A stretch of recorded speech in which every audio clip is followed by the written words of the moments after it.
All right, welcome. We are live and we're recording now. Thank you for showing up, Cassie. We appreciate your attendance. Hopefully, you'll get some good information out of this. My name is Tim Sharkey.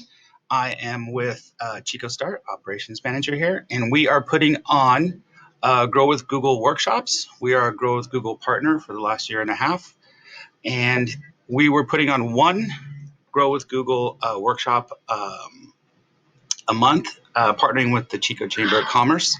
But when the pandemic hit and COVID started and people got to stay home and businesses were closing, we thought we'd start doing these on a more consistent basis. So we're doing 3 per month, and then we're putting in a different webinar with local business leaders and different business peers, talking about sales, social media, HR, working with SCORE and the SBDC. So every third week, we're going to have a slightly different profile with usually myself and someone else, and we'll co-host, and we do a lot of Q&A about the topic, so it's more jumping in. So hopefully you can take a look at our calendar at chicostart.com /events.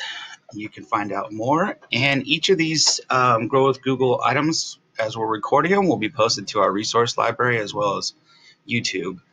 And Cassie, I know you want to have some information, so I can email that to you when we're done. I'll send you the handouts and the slides for you, as well as the links. So Grow with Google puts on all these different items, but all their different platforms. So using their calendar, Gmail, analytics, getting your business online, Google My Business, how to work remotely, how to take advantage of the different tools. So these are free courses. You can actually go to googlegrow.com and find out more on your own. If you'd like to learn more about these different tools, please go and explore. There are tons of free resources out there for you. And you can access more of the resources at google.com small businesses. So today I'm going to introduce many of Google's products that can help your business grow and succeed online. And today it's called Reach Customers Online with Google. So we're going to break the workshop into 3 different sections, and I'll start explaining how Google search works and where the different types of information can appear on the search results. So by understanding how Google's algorithms select the websites and other information that surface on the search result pages, you can implement strategies that can improve your website's chances of showing where and when potential customers search. So in the second section, we're going to discuss Google My Business, and that's a free tool, Google, that can help your business appear across Google Search and Maps. And third, I'm going to show you how to promote your products and services, creating a small campaign using Google Ads. So let's get started.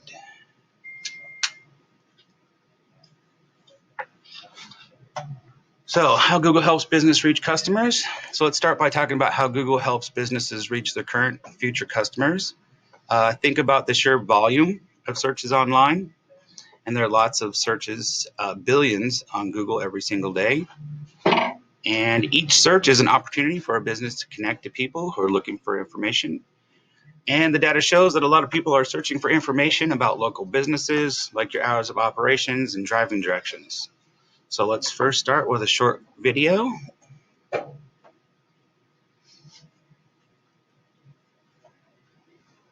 And maybe not. Here it goes. A little delay.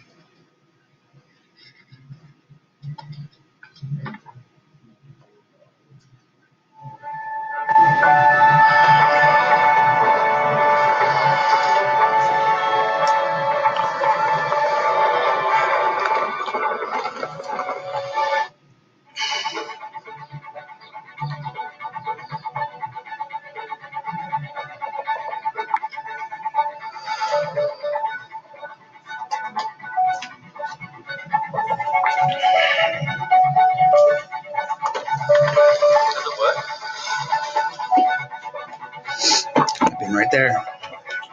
Yeah, people ask me all the time, how do I get into it? Oh.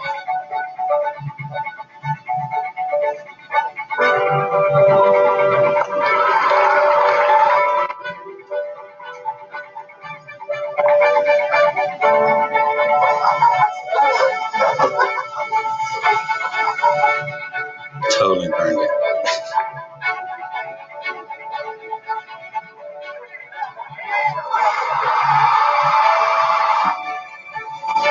There was an explosion at first.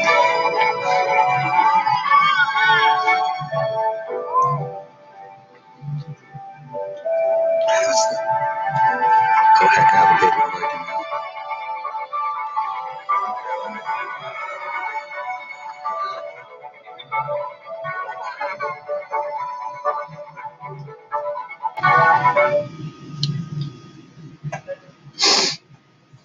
All right, so I know that I could raise my hand a few times on some of those situations where I have, especially working on my car, figure out what to do, look up a quick video so I can take care of that problem. So these are just some of the things that we all deal with every day. And it's true for all the people around the world. We no longer just go online, we live online. So every day we turn to whatever device is on hand and we act on our needs when we need it to be done. So now think about your potential customers. What are they? I want to know, I want to go, I want to do, or I want to buy moments in relation to your business. So think about the questions people ask when they call your business or stop by your shop. Those are their I want to go, or know, do, and buy moments. So rather than focusing on what you want people to know about your products and service, think about what they need and questions they ask you what they want to know. So by doing that, you can leverage micro moments, using them as opportunities to build relationships with people who find your business online.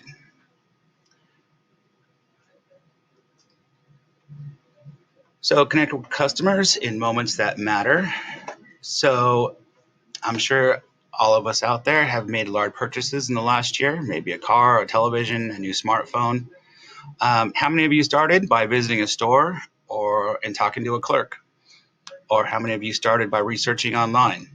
I know I started online, then went to the store, and then asked the clerk about what was going on and what specials they had. So I went online first. And I bet many of you did, if not most of you started online, and that's where most people start these days.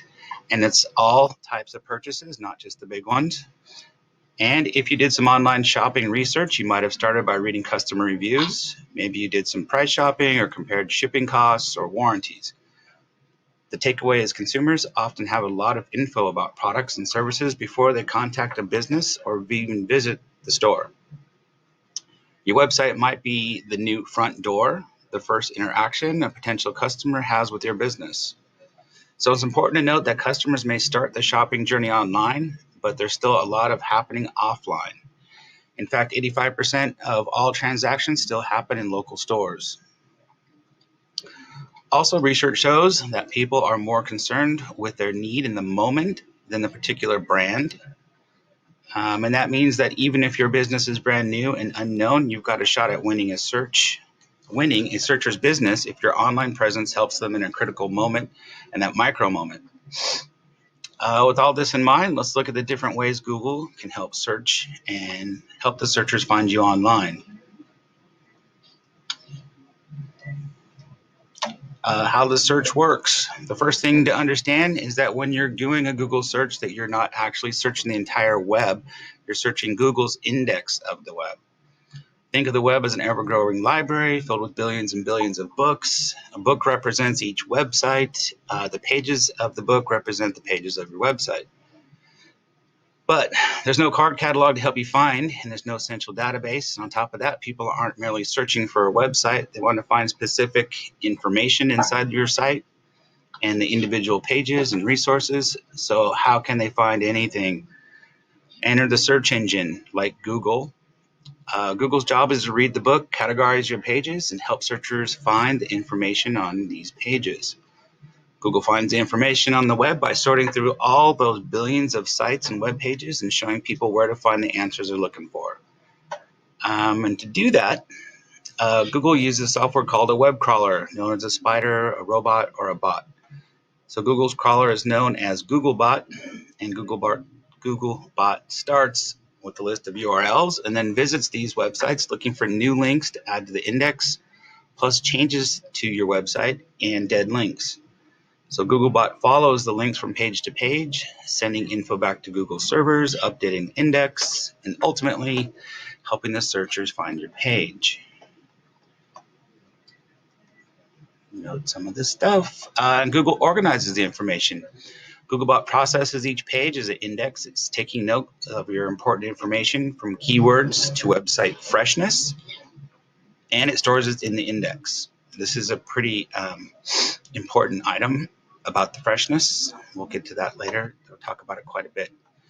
The index is like the index in the back of a book with every entry and word seen on every index web page. It's huge and ever growing. Google's index contains hundreds of billions of web pages. So every time a person searches Google, the search is looking for information stored and organized in this gigantic index. So when someone searches, the Googlebot crawls the index, indexes the billions of pages, and just in a snap of a finger, there's 40,000 searches that happen in that little snap of a finger. So 40,000 searches happen, and for each of the corresponding search pages, how did Google decide which website and resource to display? So these decisions all happen automatically through the computer's algorithm, and Google's algorithm considers more than 200 factors or signals. The signals include basic criteria like the language, your location of the searcher, what type of device is being used. Other signals include the age of the content on the web page, its relevance to the search query, and whether the page provides a good user experience, and a lot more. So after identifying the best set of results, the information stored in the index, Google presents the results to the searcher, and this all happened in a fraction of a second. So when a person enters a search query, as we usually do, we go to Google. And in today's world, they typically type in a phrase or ask a question describing what they want to find. And this is called your search query. Google's job now is to find the most relevant information on the search pages and present it to you without taking much of your time. So we all know the basic Google creates your search results page. On this screen, the results page looks familiar, and the tips in today's workshop are especially relevant. To see the center of the page, these are all organic or natural searches. That's probably right here.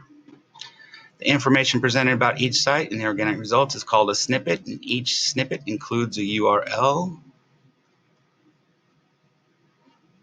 Also has page titles, and usually a page description that gives the searchers more information about the search result.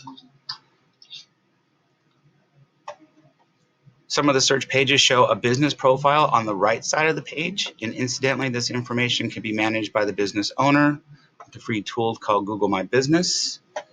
Cassie, do you have your business profile on there? Yeah, I've had a really hard time getting that set up because I have my own search results page here, and it's not there. It's different for brick and mortar versus e-com businesses. Is what I found.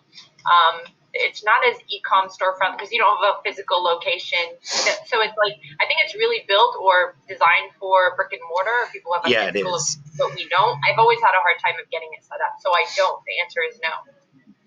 You could offer kind of like consultation on how to use the products, set up appointments, because if you can set up an appointment to do one-on-ones, you could probably get in under that. Just be a little creative. Our actual physical location office. Yeah. And you can just say this is our, and you don't have to show the address. It just shows up as a business, and then you can do consultation and have people book some times to talk to you. And you might find, and you can record those for some of your YouTube and your frequently asked questions, and start keeping those online. That's just an idea. Yeah. So that's what I was thinking. You sell your stuff online and through stores, not particularly. Yeah, they don't like PO boxes or other items. So the search results may display relevant ads served by a product called the Google Ads. This illustration points out where the images or products can appear at the top of the page. And these are called shopping ads, and we've all seen those right at the top. And these are what you would pay for. And they also have text ads in the search results and labeled with a sticker that say ad. I typically click if it's the same company underneath. I'll click the second one so I don't get charged for the ad click.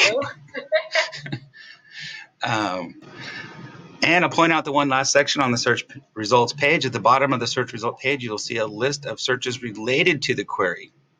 And this is something you could look at, Cassie, for if you do searches, go to this bottom part and see what other searches are and try to put some of those phrases in your website, in your SEO search results. Yeah. And you could always put these words on your web pages. If you have a black page, just do the text in black, or if it's white. People don't even need to know it's down there. So you can pepper your site with different SEO phrases or the search phrases. So organic search results, you open a web browser and visit Google.com, and you search the words and phrases that should surface for your website in the search results. And do you show up? If yes, what does it say? How does it look? Where do clicks on the results take you? I don't think a lot of people do this, so it is important to look for your website and see where it's actually taking you. And if no, what sites do show up, and do you recognize their businesses? These are probably your competitors. Resources to help you appear across Google. So now that we know how we appear across Google search results, let's take a look at tips and tools you can use to help address any potential issues. The next session, we're going to dive deeper into ways you can help your site appear in the various sections using SEO search terms.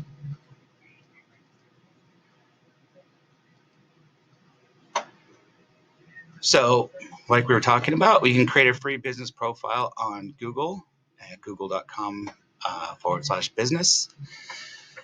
And this can show how your critical business information to searchers across Google search and maps on all different types of devices. Google My Business doesn't replace a business website, but it can help your profile stand out in the search results and on map and send potential customers to your site. Your business profile is automatically optimized for different devices, and creating a business profile helps you control the details Google displays, like your business hours, your contact information, store locations, photos and videos, and a lot more. So they're up to date and consistent across search and maps. Tips for appearing in organic searches. So here's a few. Relatively, these are non-technical tips that can help. Regularly publish relevant original content. It should be useful, information-rich, clear, and accurate. Include keywords users would type to find your pages, and make sure that your site actually includes those words. It's very important. Always lead with your most important information. So if your goal is to get people to call your business, keep your phone number up front and prominent. Bulleted lists can help make text more readable. And while there's no rule of thumb, the more frequently you update your website, the more likely it will be to appear in the Google search engine results. So as you publish content, keep it well organized. When your website content is organized into logical, clearly labeled areas, it helps human visitors more easily find what they're looking for, and it helps Google's algorithms better understand the content of your website. So every web page included a title, a description, part of the code. Many content management systems offer the option to enter this text. So if you have the option, make sure all of these, the title elements are descriptive, specific, and accurate. Images can have an important influence on the appearance and success of your website. And here's some basic tips. Images should be clear and in focus. They should look right in the overall website design. It's almost always better to use real photos rather than stock photos. And before you add an image to your site, make sure you're allowed to use that image. Make sure you add image descriptions, also known as alt text or alt tags. This helps Google understand what the image is. Think of this like writing on the back of a printed photo so you can identify the people in it later. It also makes it easier for the people who are visually impaired and who use screen readers to read the text. So when you put up your photos, most of them just say image 007156612. Change the name of it, and you can go into some free online web apps where you can actually add the alt text to the back of it, and you can actually add a bunch of SEO words. So make sure the size is optimized for the web as well. It's very important. This can be a little tricky because digital images have two types of sizes. One is called the file size, and it's a larger file size, can mean higher quality image, but there's a trade-off. It takes longer for a web page to load with a bigger file. So file size is measured in bytes. 1 kilobyte is 1,000 bytes, and they're still pretty small. Depending on the speed of a visitor's internet connection, it's usually not a problem to load an image that's 100 kilobytes. 1 megabyte is 1,000 kilobytes, and at this size, it can start to slow down your web pages. If you use a digital camera, even from your phone, your image size might be many megabytes. In this case, you should use software to shrink it down before you put it into your website. The second image size refers to the dimensions for the web. Dimensions are measured in pixels. Without getting too technical, you can make an image smaller, but if you make the dimensions bigger, the image will appear blurry and pixelated on your website. Careful of that. Image size is important because you also want to optimize for load time. The probability of bounce rates increase 32% as page load times go from 1 second to 3 seconds. That's huge. And it's even tougher on mobile. 53% of visits are abandoned if a mobile site takes longer than 3 seconds to load. That's good to know. Do you Can I ask you a question? Yeah. About, you had mentioned something about alt text on images at Yes. the very end of that. You said something. Is there some easy way to do that? There's a few different softwares. I know Adobe has it in their what's it called? I don't know if you have the Adobe suite. The alt text, the actual image file. Yes. So I use Adobe Photoshop, but they have a smaller one, which is like Lightroom or something. Yeah. Okay. I usually do the light version of them, but they have a whole area where you can create blocks of different text, and it'll add it to all the different photos for you. So that's cool.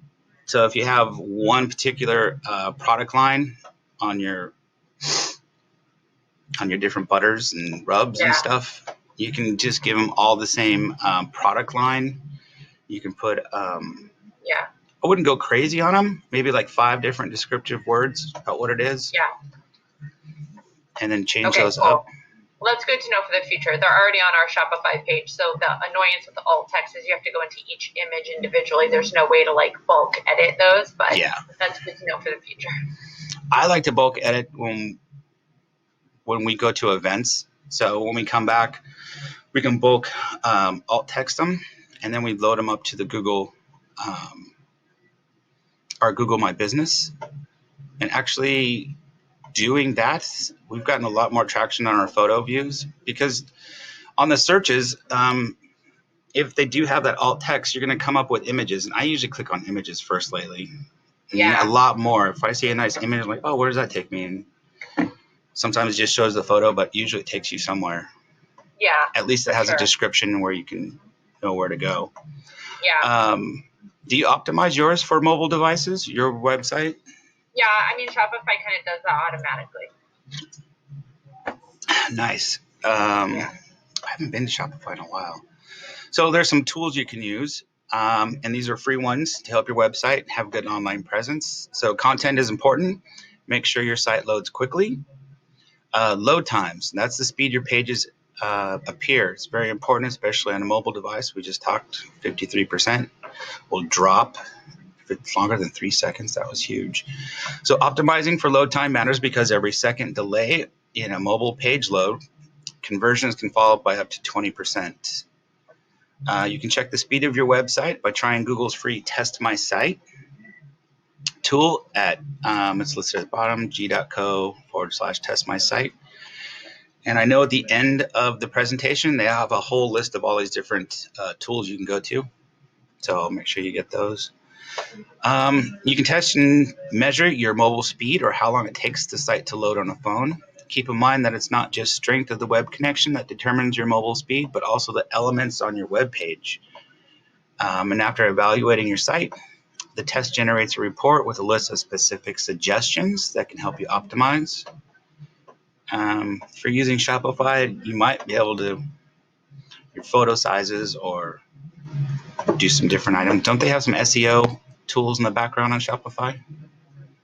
Yeah, if you have the right apps installed, some stuff. That's something else I really need to be better about with SEO stuff.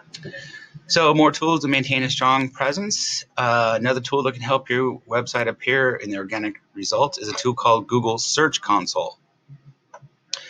Search Console helps you monitor and maintain your website's presence in Google's organic search results on all the different devices. So when they mean all devices, that's a laptop, tablet, and mobile phone. And here are some things you can do with Search Console. You can make sure that Google can access your website.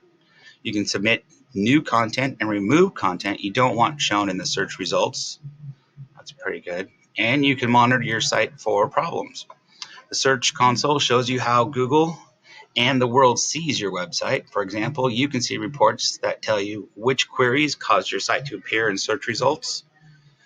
That's good for you because you can see what people are searching for your products, or how they're getting there at least. Which website links to your site, and then if your site works well on mobile devices, and a lot more. So Search Console is free, g.co/Search Console. And to wrap up our tips, let's look at another tool that you can help find ideas for creating new content, and that's Google Analytics. So to begin to understand the strengths and weaknesses of your website, you need to understand what visitors did or didn't do when they got there. So this is called website analytics data. So Google offers a free analytics tool called Google Analytics. Analytics includes a huge suite of customizable reports that answer questions about the effectiveness of your site, like what are people reading and viewing? How much time do people spend on your site? If it's an e-commerce site, where are the people abandoning their shopping carts? And if you advertise with Google, that data integrates into the analytics reports, so you can measure the effectiveness of your ad campaigns. And to sum up, Google Analytics reports can help you make smarter decisions about your site design, content, and functionality. And we will be putting on one on analytics as well in the next coming weeks. And that's a pretty in-depth one. So identify popular search terms with Google Trends. So wrapping up these tips, let's look at another tool to help you find creating new content, and that's Google Trends. This is another free web-based tool that shows the relative popularity of different search terms on Google. The data is presented in a graph on a scale of 0 to 100, with 100 representing the peak search volume. So we'll see what the tile looks like up close. And you can use it to find and compare the popularity of different words and phrases, determine seasonality of different searches, and see where searches are happening geographically, and also see related searches. That would be interesting for you, so people in colder states or warmer states see what they're looking at in those search areas. And all this information can help you see what topics people are interested in and create relevant content to publish on your site. And you can try it out for free at Google Trends. So activity. trying Google Trends. Now it's time to practice using your list of keywords. You should have a window open on your computer to find Google Trends. This is if we were having a workshop here live.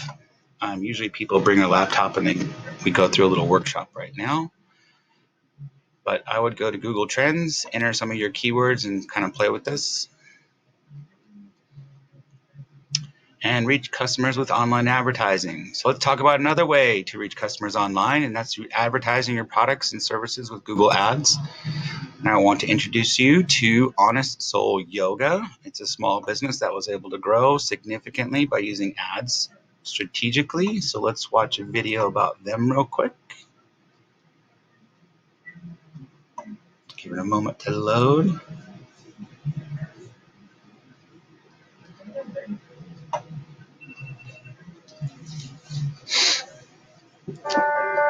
I deployed to Afghanistan in 2007. Being there was the hardest part of my life. My stress level was through the roof. Yoga made me realize that I could be able to handle those stressful moments, that anxiety, and I wanted to share that with the military community. So when I decided to open a yoga studio, it was really important to get as many people as possible through our door, not only to help them, but also because we had to pay our bills.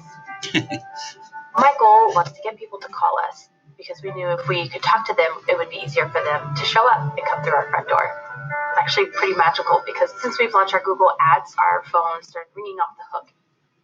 I know my ads are working when more people than normal are walking through the door, when the number of intro offers that we're selling have doubled, and in result, we had to add 10 new classes a week. We had to hire more staff. That's a lot of classes. What I love about Google Ads is that when I'm super busy at work, I can just check my phone and I can instantly track my results. As a small business owner, it's bigger than just you. It's about the families you impact, your employees, your own community. I have somewhere I can let my guard down, and everybody else is here for a common reason. Everybody that I've met here, and they were looking for something in their life to help them, either physically, emotionally, spiritually. Our work makes such an impact on so many lives. We're so lucky that we get to do this. I like to say that I started a community center for adults, and we just happen to do yoga here. Oh, that was a pretty cool video. So, where ads can appear. So, before diving into how to set up a smart campaign, let's review where the ads can appear. So, ads created with smart campaigns can appear on both the Google Search and the Display Network. The Google Search Network is a group of search-related websites and apps. Your ad can appear when people search for products or services you promote. The network includes Google.com, Google Maps, Google Play, plus search-related sites that partner with Google to publish different ads. So the Google Display Network is a large group of websites and apps that show Google ads, and these ads can reach people earlier in their buying circle, appearing alongside content related to your business. Ads appear when customers are looking at content and browsing websites, watching YouTube videos, checking email and Gmail accounts, or using mobile apps. So ads on Google Display Network can also show images, and your ads may include images from your Google My Business listing. So with smart campaigns, your ads can appear on both the search and display networks, depending on the goals you set. And the Google Ads system will automatically determine where to show your ads to give you the best chances for success. So start with a smart campaign. So if you're not familiar with smart campaigns, it's a campaign designed for small businesses. They're flexible. You choose your goal and customize your content. Your ads can bring visitors to your website and connect to offline customers by driving phone calls and store visits. There's no contract, minimum commitments, startup fee, or cancellation fees. You control where and when the ads can show and your budget. And with a straightforward setup process, smart campaigns can get your business advertising online in just minutes. And once your ad is set up, our smart technologies will help find ways to improve your ads and help you get better results. Do you do any online ads with Google at all, Cassie? No. They give you a lot of tips and while you're going through the process. So we do them here, but We have a nonprofit status, so we have a free Google ad campaign budget to use. So it's a little bit different. They don't give us as many keywords to use, which is kind of a bummer, but it's still free. So, but they do help out with what to look for and how to shorten things, like that's too long, or so it's pretty user friendly. Start by signing into your Google Ads account, or you can create an account by visiting ads.google and clicking Start Now. So once you've set up and signed into your Google Ads account, you'll be promoted to the first step of creating an ad using Smart Campaigns. You'll be asked to enter your business name, business web address. So next you have 3 goal options. Just talking about what's your main goal. Number 1, call your business. Choose this goal if you get customers primarily over the phone, or you want to talk to customers before setting up appointments or bookings, or you want to track calls using a forwarding number. This goal might be a good choice for appointment-focused businesses like beauty salons, home repair, pet sitting services. Or number 2, visit your physical location and choose this goal. If you do have a physical location, the customers can visit without contacting you first. Your first interaction with customers is usually at the store. So this goal might be a good choice if you're promoting a retail store, a showroom, or a coffee shop. And this goal helps connect online marketing with offline action. And number 3, take action on your website. So it's what you want people to do. Choose this goal if most of your business is conducted online. You want customers to complete a trackable action on your website. And this goal is a good choice if customers can buy your products online, complete an important action like signing up for an appointment, class, registering for an email newsletter, etc. So Honest Soul Yoga wants to drive more foot traffic to their boutique. So they would select goal number 2, visit your physical location. And it's important to note that you can only select 1 goal per ad. However, if you have more than 1 goal, you can create multiple ads. So now, Honest Soul Yoga can proceed to the next step in setting up their smart campaign. The owner needs to specify where she wants her ad to appear geographically. When you create an ad, you'll see a couple of options for choosing where your ad can appear. First option, you can specify a radius around the business location.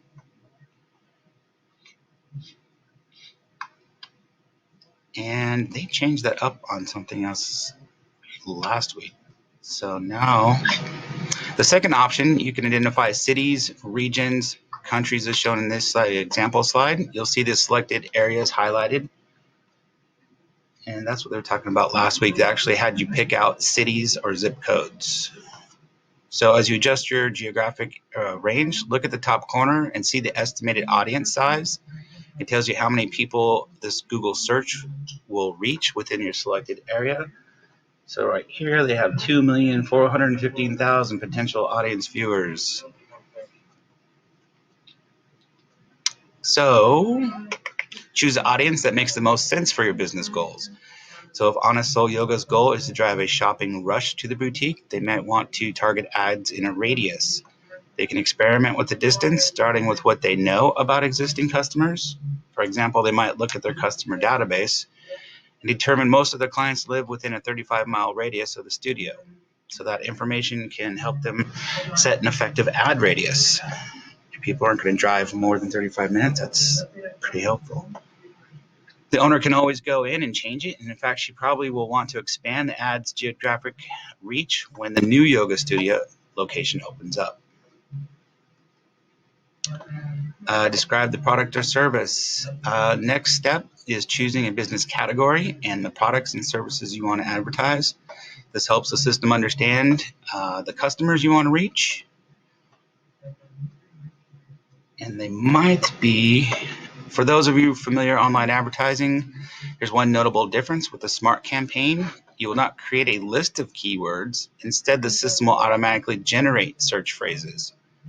that help determine when your ad should appear, and I'll talk more about this later. Here's something for you, Cassie, is maybe just start an ad, and this will help you find search terms. So you can put in facial products, creams, and then suggest that they'll give you a bunch of search terms. Not actually place the ad, but that could help you. Yeah. So Anna Soul Yoga wants to promote the yoga mat package and try to get people in to try a class. So they will look for the most appropriate options. The system may offer some suggestions. Only select the items that make sense for your promotion. An Honest Soul Yoga Smart campaign is coming right along. So the owners choose a goal, a geographic area, and describe what she's advertising. Now it's time to create an ad. A text ad on Google typically contains 3 headlines, 2 description lines, and a display URL, the web page address that appears within the ad. So it's important to focus on showcasing the most important, relevant, compelling information in your ad. So the 3 headlines, 30 characters max, 2 descriptions, 90 characters, and 1 display. And it shows you on that right-hand side how it's going to look before it gets posted. So that's nice.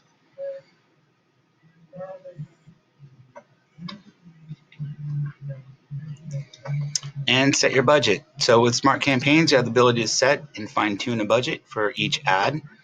And you'll set the monthly budget that makes sense for your business. The cost will vary per click, but you'll not pay more than your monthly budget.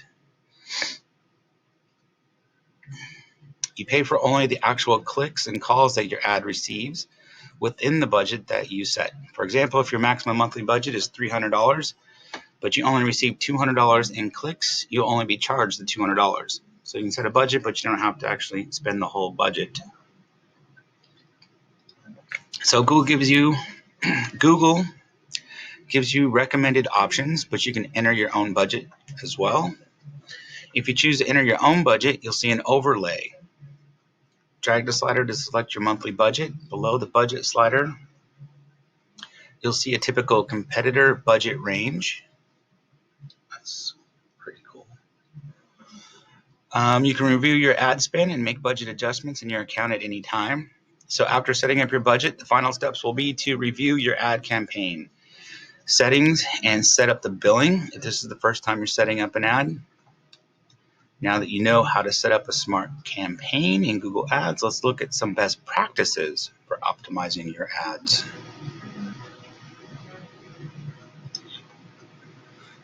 So review, campaign, and launch.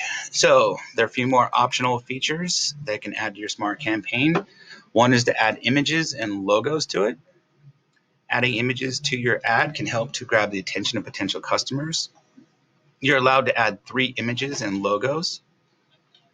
And once you've uploaded your images, you can view how your ad will look in different formats. This is a cool feature of Smart Campaigns. So after you upload your images, Google's smart technology will help create a series of responsive ads for your campaign to test and helping you get the better results.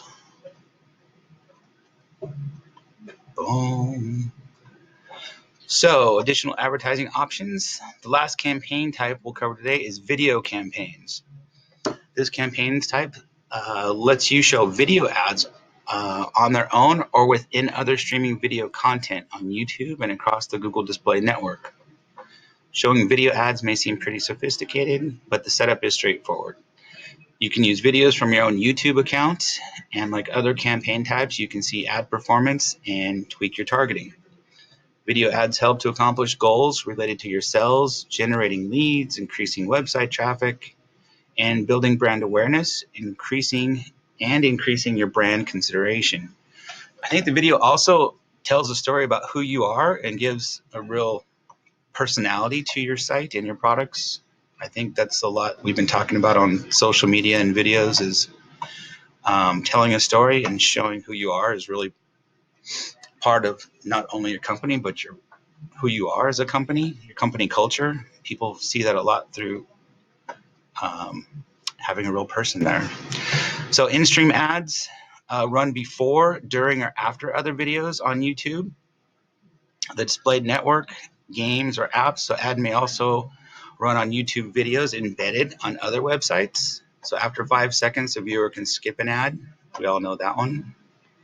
Video discovery ads appear on YouTube only, and they're seen in places where people discover content. Outstream ads show on particular sites. So these ads are available on mobile devices and tablets. And then non-skippable in-stream ads. These are 15 seconds or less. And as the label suggests, viewers can't skip the ad. And 5, bumper ads. These are designed to increase brand awareness, and bumper ads are just 6 seconds or less, and the viewers can't skip these as well. So there's lots of options.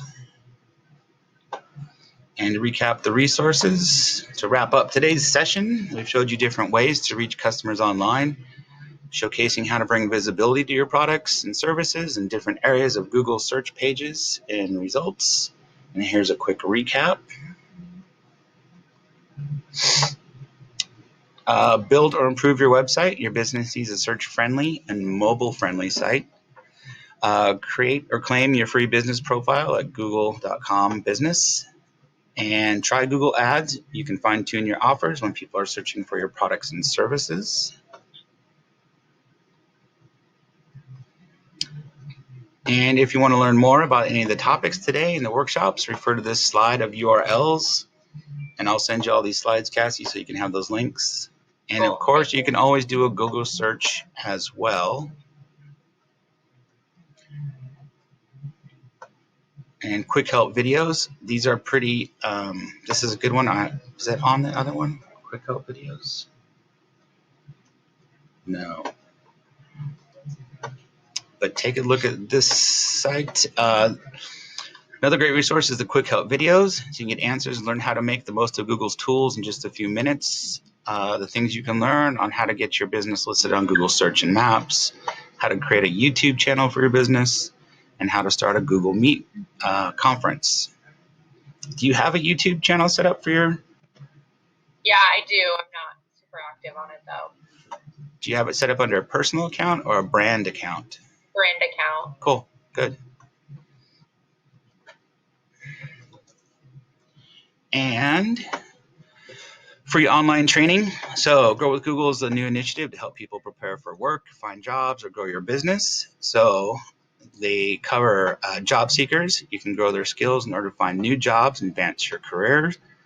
Teachers can learn how to put the latest technology to work inside and outside of the classroom. Small business owners can build their online presence to find new customers. Startups can learn how to get their ideas and exposure they need to succeed. And developers can sharpen their current skills and master new ones. And all of this, to learn more, visit google.com/grow. And that's it. Thank you so much for attending today's classes and the session. And if you have any questions, our organization, Chico Start, is always here to help. So there's a lot of information. Some of it gets a little repetitive, we already know, but there's also some good little tips and tricks in there. And using these resource links, I think you can learn a bunch of stuff on your own, Cassie. At least gives you a better idea about the questions to ask if you're going to hire somebody. What are they going to do for you? They're using the free platforms that you're signed up for, so just implementing what you need and having an understanding of it helps you get a grasp of what they're going to charge. So yeah, totally. I think we have just about all of the, except they did post 4 new ones yesterday. I think we have everything on our events page at chicostart.com and on our Facebook pages, so you can take a look at the rest of the online classes that we'll be doing workshops on. Hopefully we can help you out with some more items. If you have questions, just send them over to me. And if cool. I can't answer, I'll try to find a link that answers the question on the Google Grow. Yeah. So thank you guys for your time. We'll see you next week, and we'll go from there. Have fun on the Google platform. Sounds good. I want to mention something. I don't know if it needs to be on the Loom, though, so I don't know if you want to end the Loom video. Well,